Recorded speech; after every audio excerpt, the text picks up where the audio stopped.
What the world needs now is love, sweet love. And Rev Deb, that meditation was just what I needed. And I know it's just what many of us needed. As we breathe in, I am the love of the world. And we breathe out, my love heals the world. Thank you, Rev Dev. And welcome again, everyone, to our Sunday service celebration. And so I am aware and I am present that many people are feeling despondent, are feeling hopeless, are feeling fearful, are feeling angry. And no matter what your point of view may be about Israel and Palestine, my intention is for you to receive something through our service today that will center you in that space of love even deeper. So I want to share a quote by Nelson Mandela. Nelson Mandela said, "I am fundamentally an optimist. Whether that comes from nature or nurture, I cannot say. Part of being optimistic is keeping one's head pointed towards the sun, one's feet moving forward. There are many dark moments when my faith in humanity was sorely tested, but I would not and could not give myself up to despair."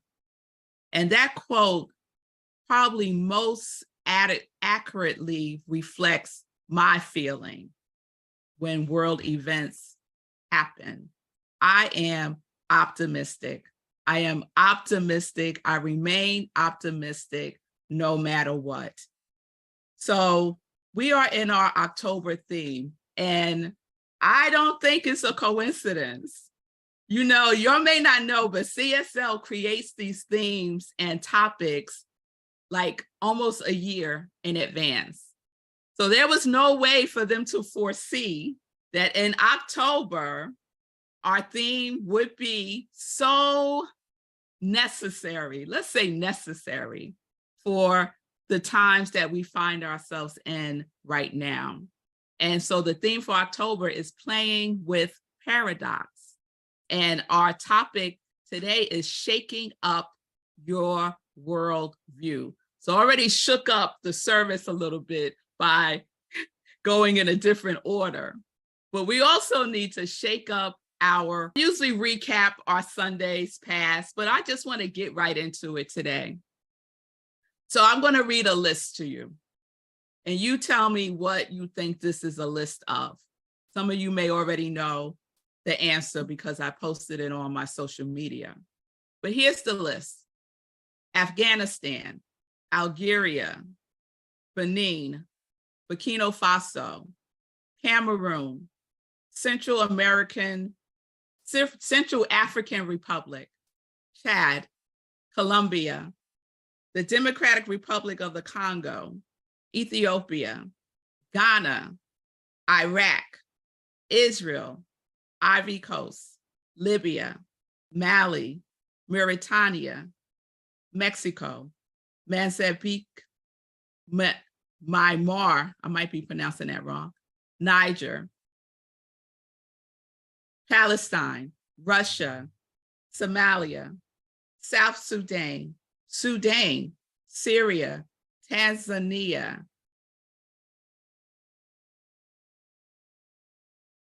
Togo, Tunisia, that might be wrong too, Uganda, Ukraine, and Yemen. And I suspect there are probably others, but we'll just start right there.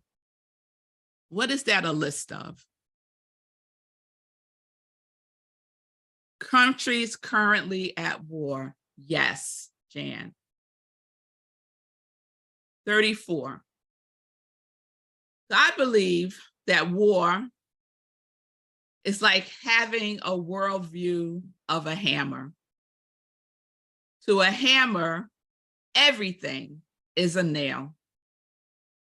And so countries are hammering away at each other instead of seeking reconciliation and resolution through peaceful mechanism. It may seem like a paradox to know peace in the midst of war. We know that war creates more after its kind. Violence begets violence. It is past time for the collective us to shift or to shake up this asinine policy that war brings peace. Violence is never a path to peace. It's time to shake up this worldview that some people are chosen and others are not.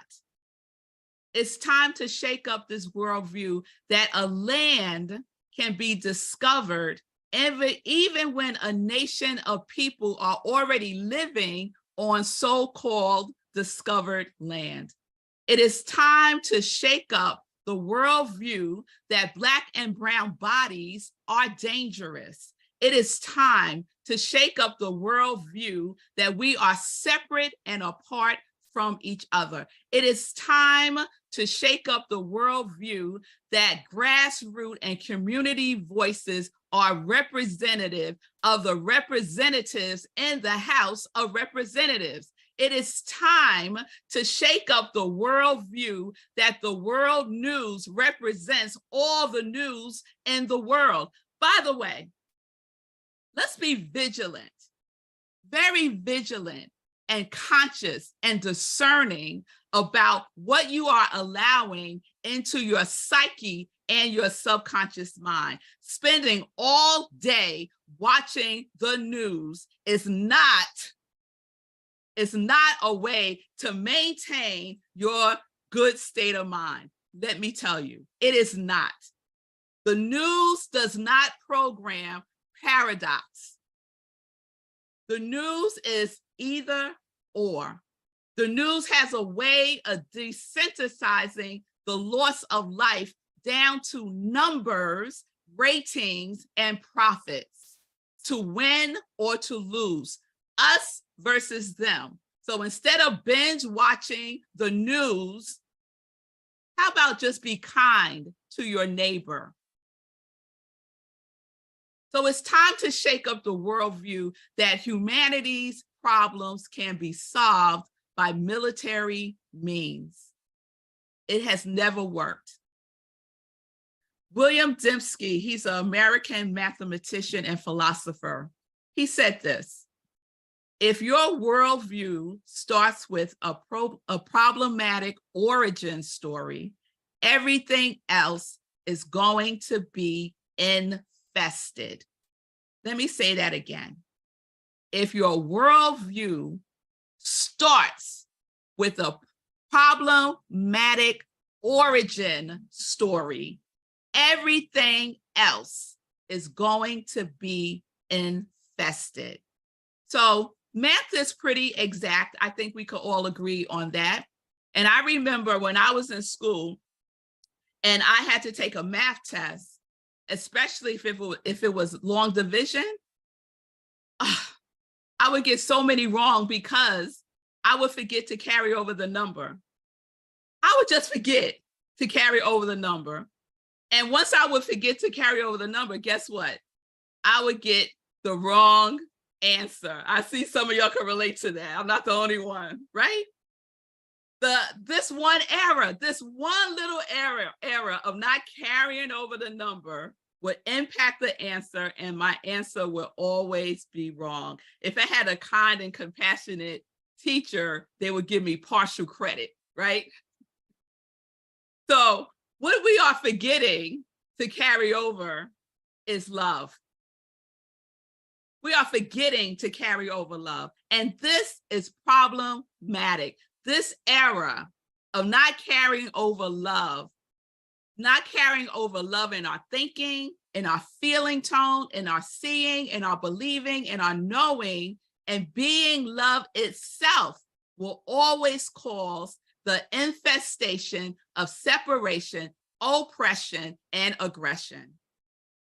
So I don't propose myself to be an expert on the Middle East, and I don't propose myself to be a religious scholar. However, I do recognize that the interpretation of the origin story of one group of people being chosen over another based on their religion, their culture, their race, their gender, or anything else is not God's view. The misinterpretation of the Bible, the Quran, the Torah is problematic. It's problematic. And it is not how we can resolve this issue that is problematic and has been problematic because it is our origin story. The origin story is problematic. And therefore, everything that comes after that is infested. Just look at the origin story of the United States of America. The origin story of the United States of America is problematic. It is so problematic that it has been sewn into the very fabric of the founding articles of this country. Article 1, Section 2 of the Constitution of the United States declared that any person who is not free would be counted as 3/5 of a free individual for the purposes of determining congressional representation. The 3/5 clause thus increased the power of states that enslaved people. That is problematic. That is the United States of America's origin story. And we could go even further back than that. But I won't, because I think you'll get my point. If your worldview starts with a problematic origin story, everything else is going to be infested. There is an infestation. There is an infestation, and I call that infestation separation. If I had to nail it down to one word, it is an infestation of separation. And yet, like Nelson Mandela, I am optimistic. I am knowing that peace shall prevail. So we are speaking about paradox this month. Oneness embraces the and both. It reflects a paradox mindset. Either or can take us to a place of limitation. And we see the examples of that all around the world, not just in Israel. It happens all around the world. So I was speaking to a friend of mine last night, and he's Jewish, and he was calling me to talk about what's happening in Israel and Palestine. And he was expressing his viewpoint about everything. And then he asked me, what side was I on? What side was I on? And I took a deep breath and I got quiet. And I told him that I'm on the side of love. That's the side that I'm on. I am pro-love. It's time to shake up our worldview. There are many more of us, I truly believe this in my heart, that there are more of us with a worldview of knowing peace and oneness. I believe that. Yesterday, I participated in the World Peace Meditation that was organized by Father James Twyman. So I had a small group of people on Zoom, and I tell you, the feeling of peace was so palpable that it brought tears to my eyes. We Zoomed peace all over the world, peace everywhere for everybody. So we have to shake up this problematic notion that peace is at the level of effect. Peace is not at the level of effect when we talk about the law of cause and effect. Peace is not the effect. Peace is at the level of cause. It is created within and expressed without. So for there to be peace in the world, we must first be peace ourselves. Peace must begin with me. It must begin with you. It must begin with us. Mother Teresa said, if we have no peace, it is because we have forgotten that we belong to each other. We must remember who we are. We must remember that we are one. We must remember that there is a power for good in the universe and that we can use it for good. We can use it for peace. Peace for me, peace for you, freedom for me, freedom for you, and all of our siblings on this planet.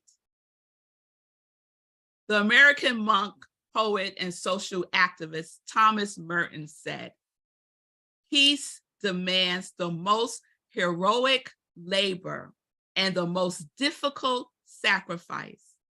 It demands greater heroism than war. It demands greater fidelity to the truth and a much more perfect purity of conscience. So peace work is hero's work. It's heroic work. Peace work is like love's work. Peace is a state of harmony. War is a state of disharmony. So let's shake up the worldview by being an instrument of peace. Let's be pro-love. When someone asks you, what side are you on? Are you pro this? Are you anti that? Say, I am simply pro-love. I am pro-love. Let's be pro-peace. If you don't know what to do, be that. Be that. Ernest Holmes has a chapter in the Science of Mind text that's titled, Let us not fool ourselves.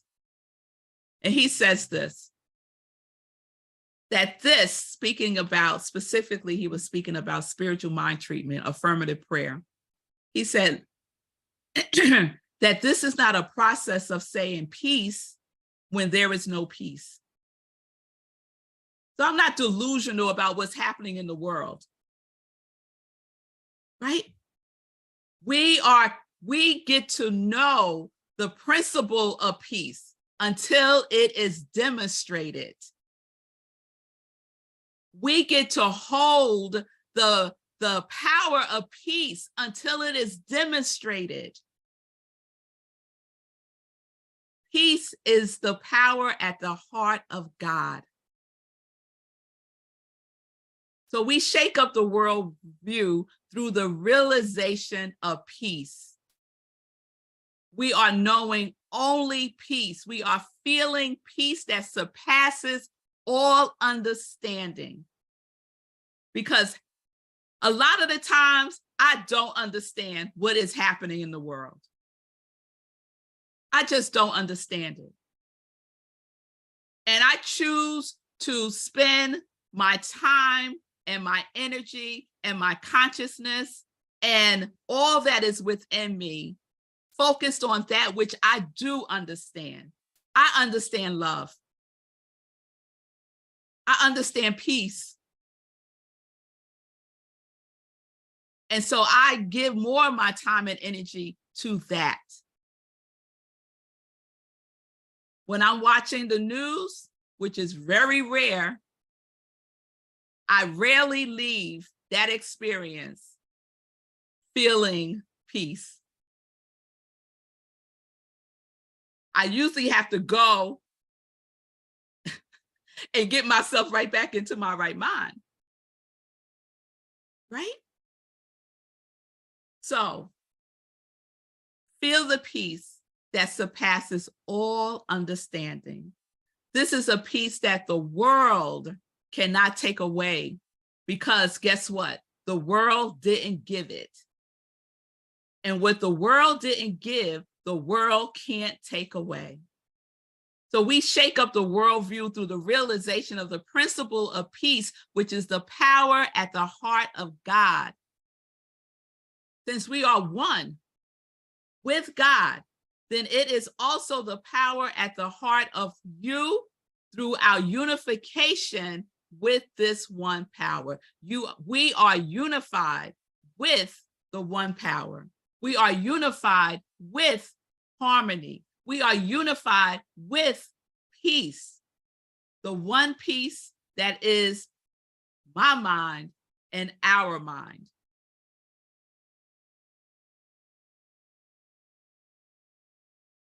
So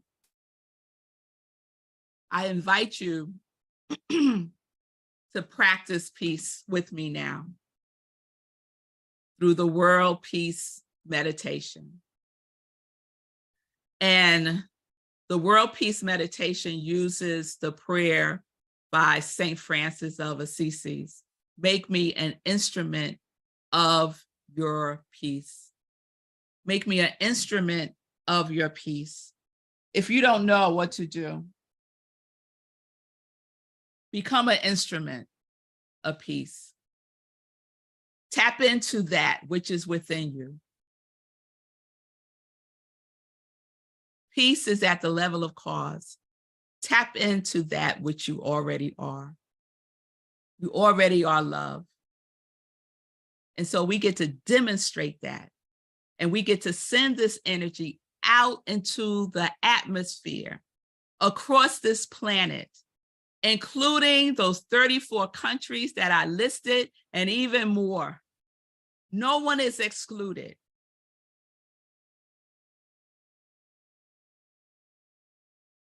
So let us just go within.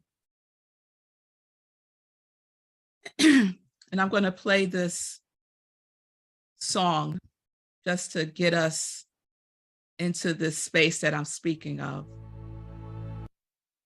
And so I invite you now to be comfortable. You can close your eyes if that helps you to get there. Lower your gaze and just relax yourself in your body temple now. This instrument, this vessel of love, just as you are,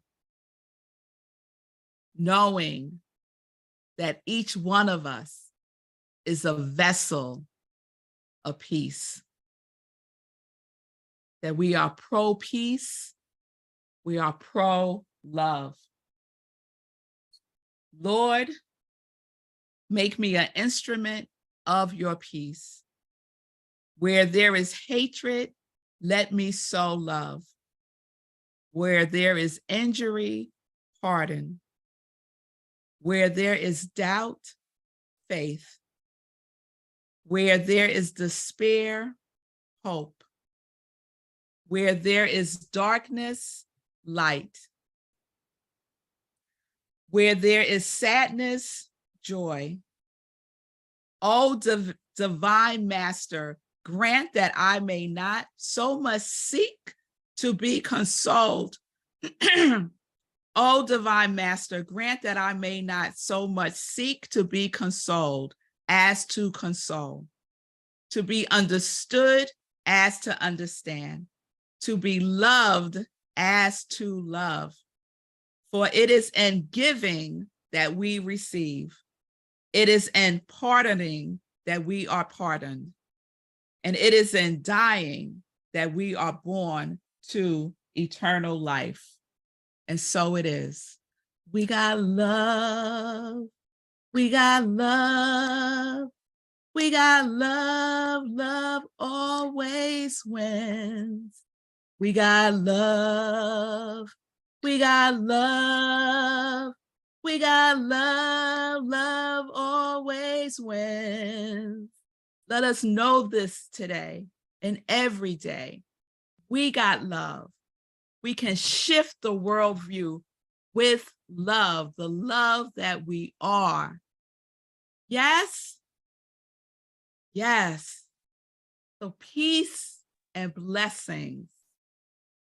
Everyone, everywhere. Thank you so much.